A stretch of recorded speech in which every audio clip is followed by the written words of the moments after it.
Alright, thanks for watching. And there's a saying in German that goes like this. Everything has an end, except for sausage, which has two. Alles hat ein Ende, nur die Wurst, die hat zwei. And with this, I would like to welcome you to the final lecture of Math 140A and to my final lecture here at UC Irvine. In this segment that I like to call the essence of analysis, I will go over all the topics in the course and see how they all relate to each other. Alright, enjoy the show. So what is real analysis? First of all, it's not the opposite of fake analysis. Here, real analysis is the study of real numbers. And in particular, you may wonder, why is there no rational analysis? What is it about the real numbers that makes them so much better than the rational numbers? And in order to do that, let's first define the natural numbers. So you start with 1 and then inductively define 2, etc., etc. And this system that you get is what's called the natural numbers, but there's already a problem. You cannot subtract in the natural numbers. And that's why we need to extend our universe to include things like 0, -1, etc., etc. And this system is what's called the integers. Now, here's another problem, because in the integers we cannot divide by things. So 1 over 2 doesn't exist in Z. And that's why we need to extend our universe yet again to include the rational numbers, the set of fractions of integers. And what's nice about the rational numbers is that they form a field. And a field is just a system where you can add, subtract, multiply, and divide. And in addition, no pun intended, in the rational numbers we can also compare fractions. We have things like a less than or equal to b. And what's great about this is that the rational numbers then become an ordered field.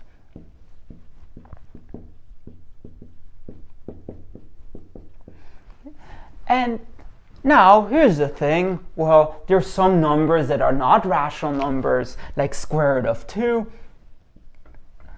And by the way, 5,000 years ago, people believed all the numbers were rational, but then someone discovered square root of 2, and oh boy, did math go down after that. However, just because there's a number that's not rational doesn't explain why the real numbers are so much better than the rational numbers. Because there's also, complex numbers or quaternions. So why do we study real analysis here? And it has to do with something called the least upper bound, which is a generalization of the maximum. So let me first define what it means for something to be the maximum. So consider a set S. Then we say that M is the maximum of S. So M equals to the maximum of S if two things are true. First of all, the maximum is attained, so it is in your set.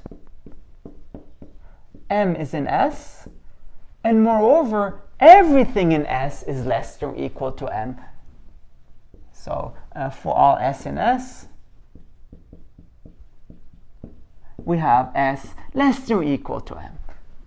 Now, it's a nice concept, except it doesn't always exist. So, for instance, even in the real numbers, if you take the set 0, 2, so the half open interval, then there's no max here, because the max would be 2, but 2 is not in your set. So the question is there some way of generalizing the max in order for it to always exist? And yes, there is. It's what's called a supremum, or what's called the least upper bound. So in particular, consider a set S. Well, if let's say it's bounded, whatever that means, then it has many upper bounds. So here, for instance, is an upper bound, and which, by the way, is just a number that is bigger than all the numbers in that set. But notice here we can actually do better. Like here we have another upper bound that's smaller than the first one. And in particular, the supremum is what's called the least upper bound. So it's the smallest possible upper bound. And in some sense, it's a number that kind of nudges your set from above. And in particular, what's the definition? We say that M is the supremum of S if two things. First of all, M is an upper bound. An upper bound, okay, for S. And moreover, it's the least upper bound in the following sense. So here's a small analogy. If you're not the best student, then there's a student who's better than you. So in other words, if M1 is less than M,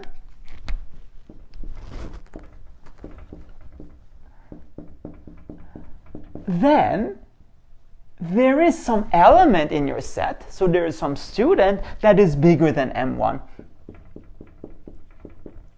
So there is S in S with S bigger than M1. In other words, again, it's the least upper bound. Anything smaller is not an upper bound. And the question is, does the supremum always exist? The answer is yes. It depends on where you're at. And here's what I mean. For instance, consider the rational numbers. So a lot of holes here. And moreover, consider the interval minus square root of 2 and square root of 2 in the rational numbers. Now, how can we write square root of 2 here, this interval here, without using real numbers or without using square root of 2? Well, it's just a set of all rational numbers whose square is less than 2. Now, this set, even though it's bounded above, does not have a least upper bound. Why? Because the least upper bound would be square root of 2. But it's not in Q.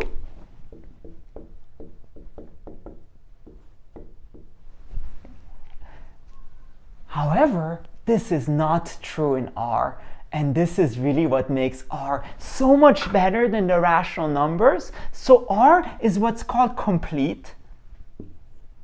Namely, every set in R has a least upper bound. So even the set with lots of dots, it would have a least upper bound, which is just square root of 2. And that would be the supremum. So in other words, the single most important thing that distinguishes R from the rational numbers is what's called the least upper bound property.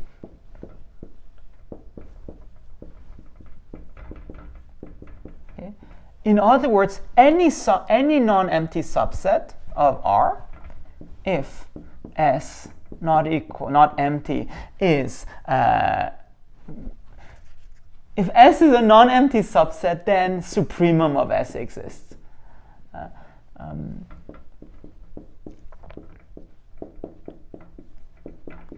In other words, any non-empty subset of the real numbers has a least upper bound. And here I include the case infinity, so we don't even need the assumption of what bounded above. And again, not true for Q, but true for R. And it seems like such a small concept, but it's literally the thing that makes real analysis work. It's the Big Bang to the theory of analysis. See what I did there? And in particular, we can deduce other properties like the Archimedean property or the fact that rational numbers are dense in R. And last but not least, just a couple of remarks. We can also define the infimum of S, which is kind of the greatest lower bound of S. meaning that if, again, you're not the worst student, then there's a student who's worse than you. And also, we can extend the real numbers to include infinity. So we say supremum of S is infinity if no matter how big of a number you have, there's always an element of S that's bigger than M. And one more thing, there is a way of explicitly constructing the real numbers called Dedekind cuts. And there was a YouTuber that gave this amazing comment about this. He was saying, what is a real number? It's a way of dividing up, so real numbers, set of equivalence classes, rational numbers, of set of equivalence classes, integers, of ways of building up the empty set, so the natural numbers. And again, that's what makes them so great. Now that we've defined real numbers, we can define sequences, which are infinite lists of real numbers. And to visualize them, just think of them as dots, where for every n, you associate a real number Sn.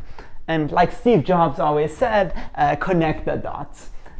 Now, the most important thing about sequences is the notion of convergence, which just means that the sequence gets closer and closer to a certain number S. However, how do we make this formal? So how do we formalize this? Well, for this we have to use the epsilon definition of a limit. So definition, we say that Sn converges to S as n goes to infinity if for all epsilon there is capital N such that if n is bigger than capital N, then Sn minus S is less than epsilon.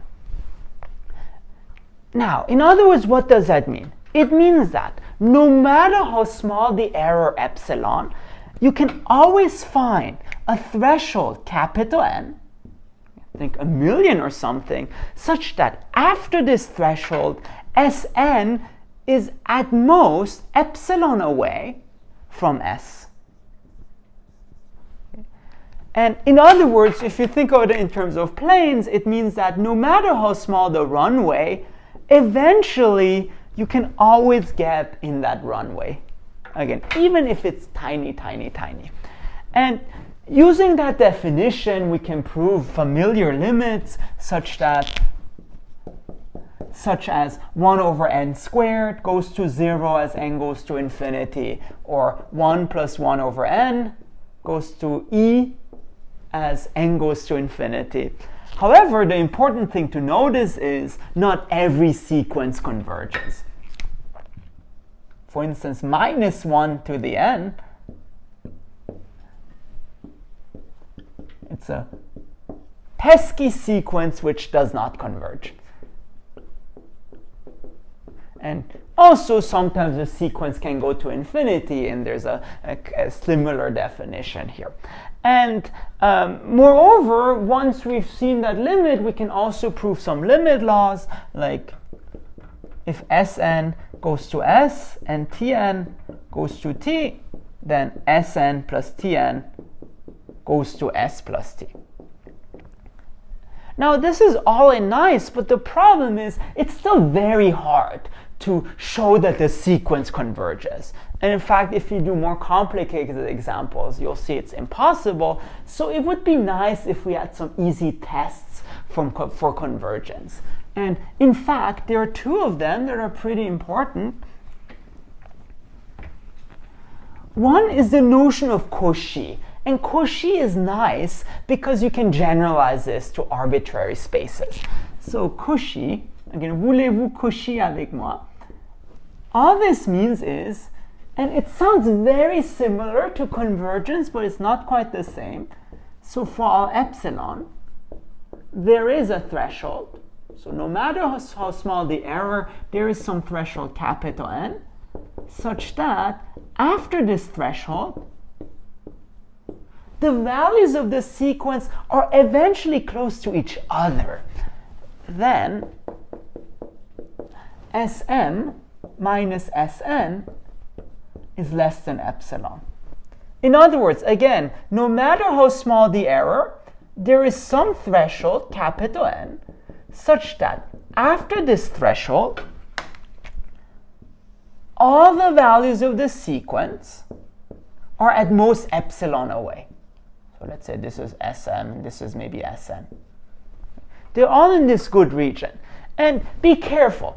Strictly speaking, it's not the same thing as convergence, because convergence means the sequence gets closer to a fixed number. Here, the sequence gets closer to each other. That said, in the real numbers, this is the same as convergence. And yet another reason why the real numbers are great, they're what's called complete, where Cauchy is equivalent to convergent. So that's one way you can show that the sequence converges, show it's Cauchy. However, there's an even better way, and that's what's called the monotone sequence theorem, which simply says that if Sn is increasing and bounded above, then Sn converges. In other words, suppose you have a sequence that's increasing and that has a ceiling, then it turns out that sequence must converge. And similarly, if Sn is decreasing and has a ceiling from the below, then it must also converge. And again, super easy way of showing convergence. And not only that, so remember, the limit of a sequence doesn't always exist. But using this, we can actually define a generalization of a limit which always exists. And that's what's called the lim sup. And it's really a generalization of the sup, but for limits. And let me explain what's going on. So suppose you have a sequence like that. Like this, like this, like this. Then we would like to define the biggest possible limit, which in some sense should be somewhere around here. Well, how do you do this? You do it with thresholds. So intuitively, the lim sup is the supremum, but after a long time. So consider capital N, so fix capital N, and consider the biggest value of Sn after that threshold. Well, here it should be somewhere here. But what if you increase that threshold? So let's say capital N is now bigger. Then that supremum is actually smaller. Because you see, after this, you have fewer values to consider than after this. So it's like an excellent student who dropped a class, then of course the average will be lower. And in particular, notice this sequence, which depends on capital N, is actually decreasing. And since it's decreasing and bounded below, it converges, and it's that limit that we'll call lim sup. So definition, again, the lim sup as n goes to infinity of Sn, that is, again, the supremum of Sn after that threshold, but where that threshold is very big. So as we let that threshold go to infinity. And similarly with lim inf, where we take the infimum instead of the supremum. And the point is the lim sup always exists, which is great. Now, that said, in my opinion, it's still an abstract concept, and it would be nice if we can somehow attain it. Luckily, we can, using the notion of a subsequence. So a subsequence, if you think of Sn as a train, then a subsequence is just an express train. So let's say, kind of a subset of a sequence that's also a sequence. And the nice thing is, there's always a subsequence. There is Snk, a subsequence of Sn that converges to that lim sup. So in other words, there's always a way of attaining the lim sup using subsequences. And last but not least, why are subsequences so great? Because there's this beautiful theorem called the Bolzano-Weierstrass theorem. And it simply says as follows. Suppose you have a sequence that's trapped. So in other words, it's bounded. Then, well, it cannot just go anywhere. Basically, what we have is that it has a convergent subsequence. So there must be some subsequence S and K that converges. Kind of like the string to a balloon. Kind of the S and K is a string that holds the balloon fixed so that it's bounded in some sense. So fact, Bolzano-Weierstrass, if Sn is bounded, then Snk has a convergent subsequence.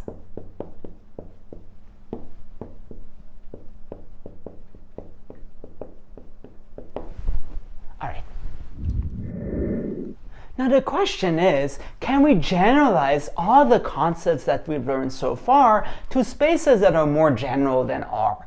And yes, we can, and this is precisely the concept of a metric space. So let me remind you of the important properties we needed for absolute values. Well, there were three of them. First of all, absolute value of x minus y is always non-negative, and the only way it's 0 is if and only if x equals y. And second of all, the distance between x minus y equals the distance between y and x. And last but not least, the single most important inequality of them all, which is the triangle inequality, which just says x minus z is less than or equal to x minus y plus y minus z.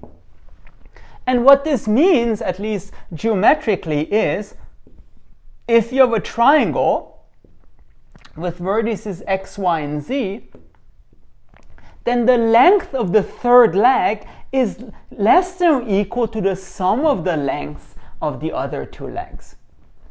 Now, what's the idea behind a metric space? Let's forget everything we know about R except for those three properties. And that's what you get is what's called a metric space. So definition, SD is a metric space. So if one, a set S with what's called a distance function D is a metric space if and only if the following things hold. First of all, and you'd be surprised how similar it is. So the distance between x and y, it's greater or equal to 0. And the only way it's 0 is if and only if x equals y. And the distance between x and y equals to the distance between y and x. And last but not least, the triangle inequality. So the distance between x and z, it's less than or equal to the distance between x and y plus the distance between y and z. Okay, and the nice thing is, because this definition is so general, a lot of things are metric spaces.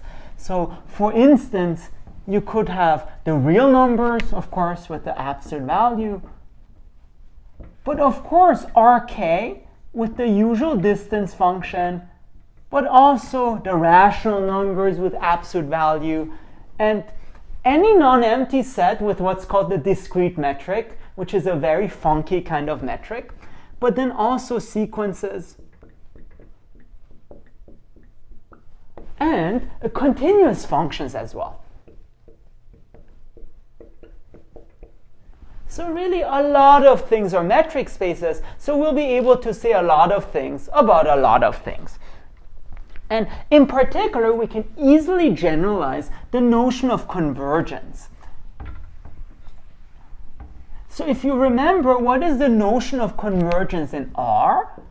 Well, Sn converges to S if for all epsilon. So no matter how small the error is, there is a threshold, capital N, such that if n is bigger than capital N, then the distance between Sn and S is less than epsilon. So that was for the real numbers. And again, what this means is that no matter how small the error, you can always find a very large threshold, capital N, such that after this threshold, Sn is at most epsilon away from S. So again, no matter how small the error, Sn is eventually in that region of radius epsilon. All right, but here's the nice thing. The only thing about absolute value here that we use is a distance. So in fact, the general definition for metric spaces is just the same thing, except you replace absolute value with the distance. So such that for large n, the distance between Sn and S is less than epsilon. How cool is that? And another notion that was important was the notion of a Cauchy sequence, which is the same thing, except this time we're saying Sn and Sm are close to each other instead of being close to a fixed number. So definition, Sn is Cauchy if for all epsilon there is some threshold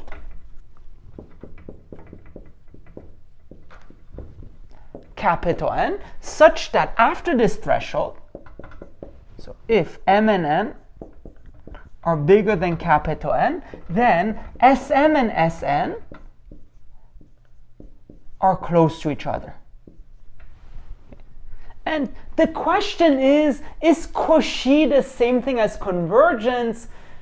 Ness, again, because it depends on your space, and in particular, if your space is complete, if Cauchy implies convergence, then your space is complete. S is complete if any Cauchy sequence converges. So if Cauchy implies convergence. Okay. So for instance, the rational numbers turns out are not complete, but the real numbers are complete, which is again what makes the real numbers so much better. But also r to the k is also complete. And I believe from that we can deduce the Bolzano-Weierstrass theorem for r to the k. Now, another notion that was useful in the real numbers was the notion of an open interval, or more generally an open ball. So Bxr is just a set of points that are at distance at most r away from this point x. And with this, we can define the notion of an open set. And basically, E is open if, no matter which point in E you have some wiggle room. In other words, you can always squeeze a little ball around x that's still in E. So definition, E is open if for all x in E, you can find a tiny radius, so there is r positive with the ball Bxr is included in E. So no matter which point you're at, you can always squeeze a very tiny ball in that set. And interestingly related to this concept is the concept of an open set. And this one has to do with limits of sequences. So first of all, definition, we say that a number S, or an element S, is in E bar if you can find a sequence in E converging to it. So this is what's called a limit point. It's the set of all the limits of the sequence of points in E. So in other words, definition, S is in E bar if you can find, so if there is a sequence Sn in E with Sn converging to S. In other words, it's the limit point of some sequence in E. And more precisely, E is closed if it contains all the limit points. So you cannot escape this set by taking limits. So in general you can, but not in closed sets. So definition, E is closed if E bar equals E. All right, last thing, one more thing that was useful about at least closed balls is the following. Well, notice closed balls, they're closed, of course, and also bounded. And the question is, can you generalize the notion of closed and bounded sets? And yes, it's called compactness, which I cannot really explain in detail in 2 minutes, but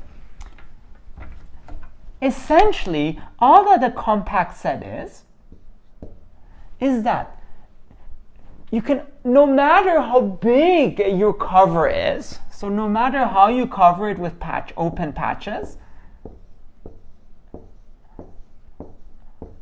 you never need infinitely many of the patches. In other words, definition, E is compact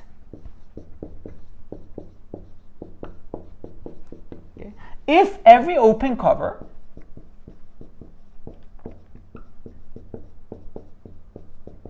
of E has a finite subcover.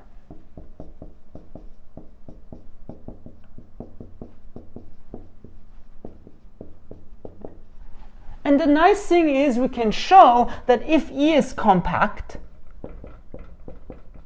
then it's closed and bounded. Okay. But the beautiful thing is in R to the K, and that's called the Heine-Borel theorem, the converse is also true, which gives us a complete characterization of compact sets. And lastly, there's a really nice example of a compact set called the Cantor set, which at each point, you start with the interval 0, 1, and at each point, you just remove the middle third of it, and at the end, you get this dusty kind of thing.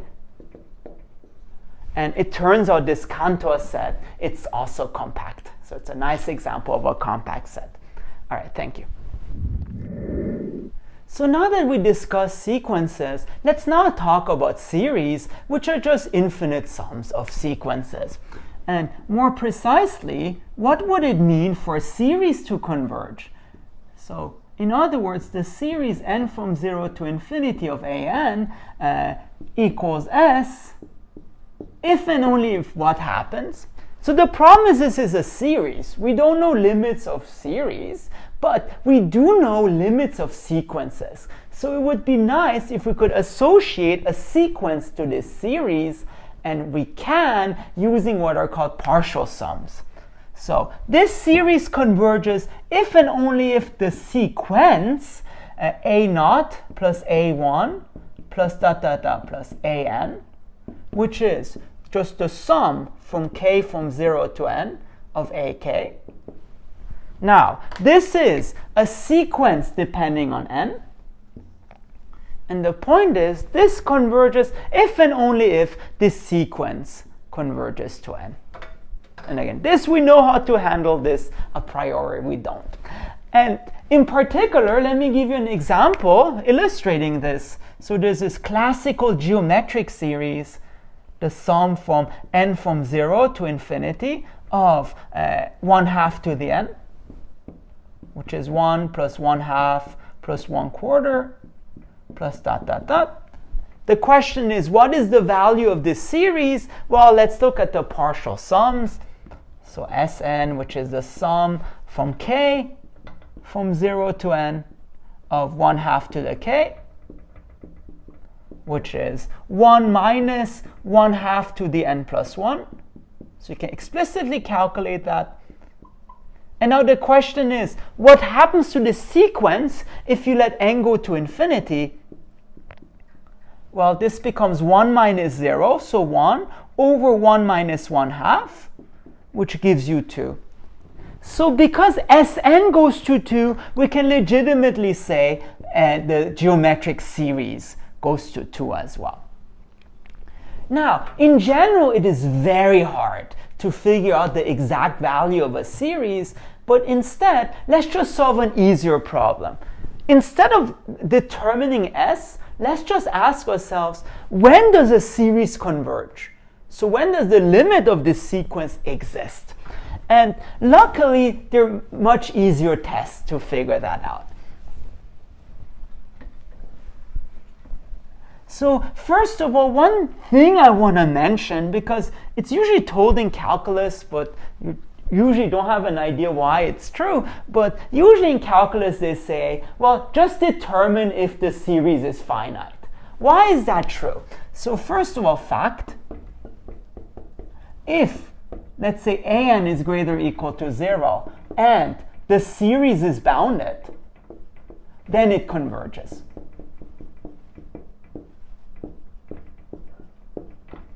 And the reason is, it's precisely because of the monotone sequence theorem.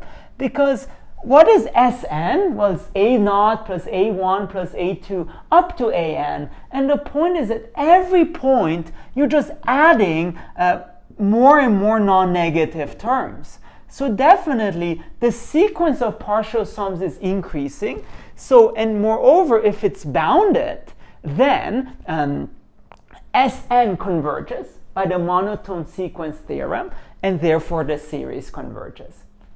That's why to check if a series converges, you just need to check that it's bounded. So that's why calculus works in some sense.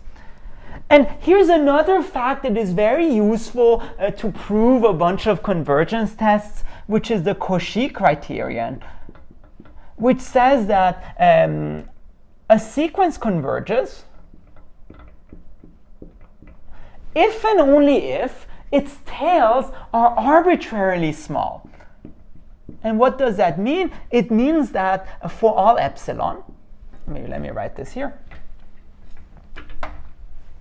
If and only if, for all epsilon, there is some threshold, capital N, such that if let's say n is greater or equal to m is greater than capital N, then the sum from m to n is arbitrarily small. The sum from k from m to n of k is less than epsilon. So let me illustrate this. Suppose you have a series, at least suppose you have a sequence. Okay. So a0, a1.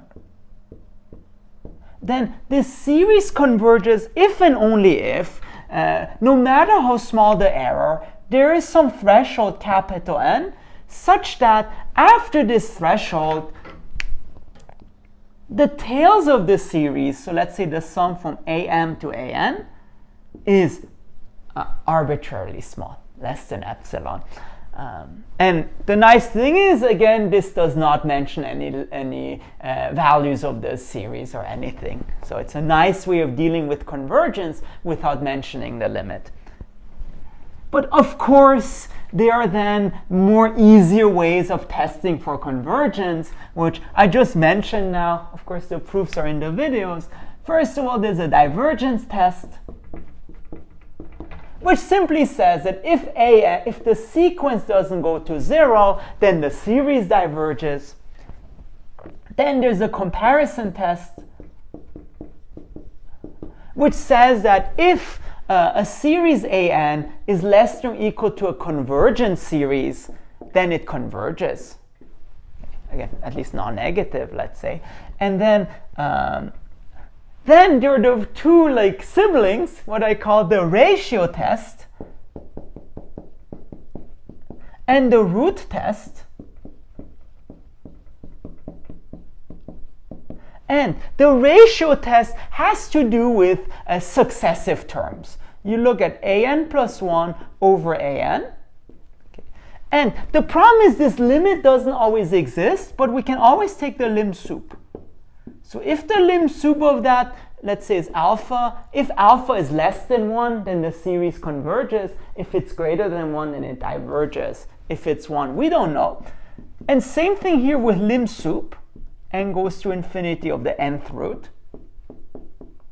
Again, if it's less than 1, it converges. If it's greater than 1, it diverges. Else, we don't know. And again, we take the lim sup because we don't know what the limit is. And then there's also the integral test, okay, which has this amazing consequence that the p series converges if and only if p is greater than 1. And last but not least, the alternating series test, which has to do with alternating series. So series of the form -1 to the n times an. So for instance, 1 minus 1/2 plus 1/3, etc., etc. And the nice thing is this always converges provided an is decreasing and goes to 0. So a very easy test. All right, thank you. Last but not least, I would like to talk about continuous functions, which just means that if the inputs are close together, then the outputs are close together as well. So let's say here if you have x0 and f of x0, all this means is that if x is close to x0, then f of x is close to f of x0. And now it turns out there are two different definitions of continuity that are actually equivalent. One is with sequences. So f is continuous at x0 if, whenever, xn converges to x0, then f of xn converges to f of x0. In other words, literally, if the input xn is close to x0, so xn converges to x0, then f of xn converges to f of x0. So that's one thing, the intuitive definition. The other one is the infamous epsilon delta definition, which is more powerful in my opinion. So f is continuous at x0 if, for all epsilon, there is delta such that for all x, if x minus x0 is less than delta, then f of x minus f of x0 is less than epsilon. So what does that mean? It means the following. So again, suppose you have f, this is maybe x0 with f of x0. What this means is, no matter how small the error epsilon, and remember for an error we then get this good region. So no matter how small epsilon, there is some threshold delta such that if the input is delta close to x0, so this is delta, so if x is within this red region of radius delta, then f of x is guaranteed to be in the good region of radius epsilon. So in other words, no matter how small the error, there is a tolerance such that if x is close enough to x0, then f of x is close enough to f of x0, which is precisely what we want in continuity. Now, the nice thing is, a lot of functions are continuous. So for instance, the function x squared is continuous, but also e to the x, sine of x, etc., etc. They're all continuous. And not only that, we have nice laws such that if f and g are continuous, then f plus g is continuous, f times g is continuous, even g composed with f. So do f first and then do g. And also if f is invertible, then Fn continuous, then F inverse is continuous. For instance, arctangent is continuous wherever it's defined. And not only that, continuous functions have really nice properties. And in fact, let me talk about some of the properties. First of all, if F, let's say from a compact set to R, is continuous, then F is bounded.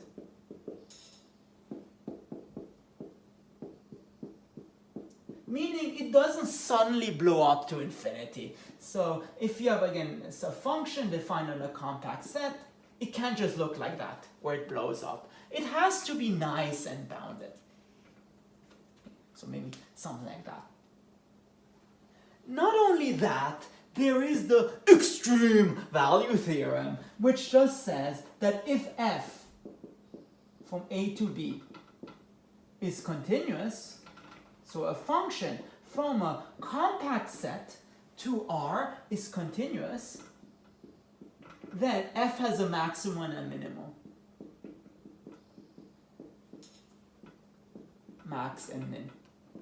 So the maximum and the minimum of F are attained. For instance, here's the maximum of F, which is F of something, and here's the minimum of F, which is F of something else. Okay, and so the extreme value theorem is true, but also the intermediate value theorem.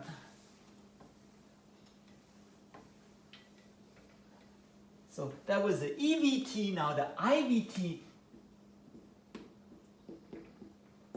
And it just says, has nothing to do with compactness, but more with connectedness. It says that if a function from A to B to R is continuous, then it attains all the values between f of a and f of b.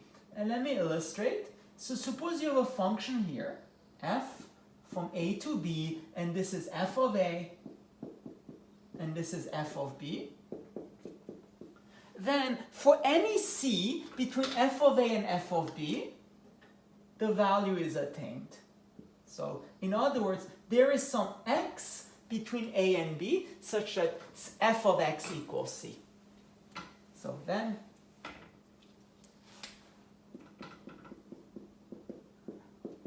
for every c between f of a and f of b, we get that there is x in AB. X in AB with f of x equals c. And from this we get nice identities like, nice applications like fixed points, or we can construct square roots.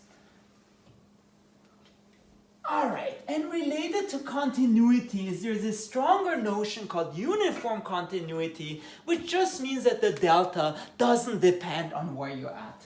So definition, f is uniformly continuous on a set S if for all epsilon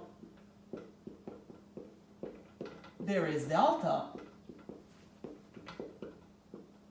such that for all x, y in S, x minus y is less than delta implies f of x minus f of y is less than epsilon. And again, the crucial difference is in continuity, delta can depend on x naught, but for uniform continuity, it doesn't. In other words, no matter how small the epsilon is, there is always some universal threshold such that no matter where we are, so there's a delta, such that no matter where x and y are, as long as they're delta close, we're guaranteed that f of x minus f of y will be epsilon close. So the outputs are guaranteed to be in a region of size epsilon. Now, of course, uniform continuity is stronger than continuity, but also we have the following nice three facts.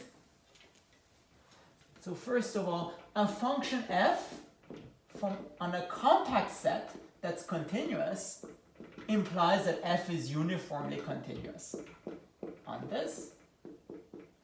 And not only that, uniformly continuous functions behave very nicely with Cauchy sequences. So if Sn is Cauchy and f is uniformly continuous, then f of Sn is Cauchy.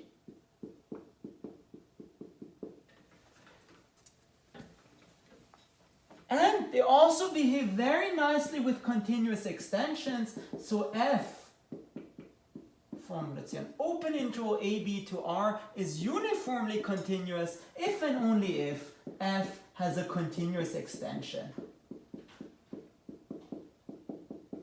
f squiggled from ab to R. So in other words, if and only if we can extend f to a continuous function on the whole interval. So if and only if we can define, if you want, f squiggled of A and f squiggled of B to have the whole interval. And for this reason, x sine of 1 over x is uniformly continuous on 0, 1, because this function, we can just extend it to be 0 at 0. But sine of 1 over x is not uniformly continuous on 0, 1, because this function, we cannot extend it to be anything at 0 with being continuous. Thank you. All right, we've officially reached a limit point in our analysis adventure. And I just want to take a moment to thank you and the rest of UC Irvine for those amazing 3 years that I've had here, and which I always cherish deep in my heart. And maybe one last time on the count of 3. 3, 2, 1, zat, zat, zat! All right, thank you so much for flying Peyam Airlines. I hope you had a pleasant stay on board, and I wish you a safe and onward journey. Thank you very much.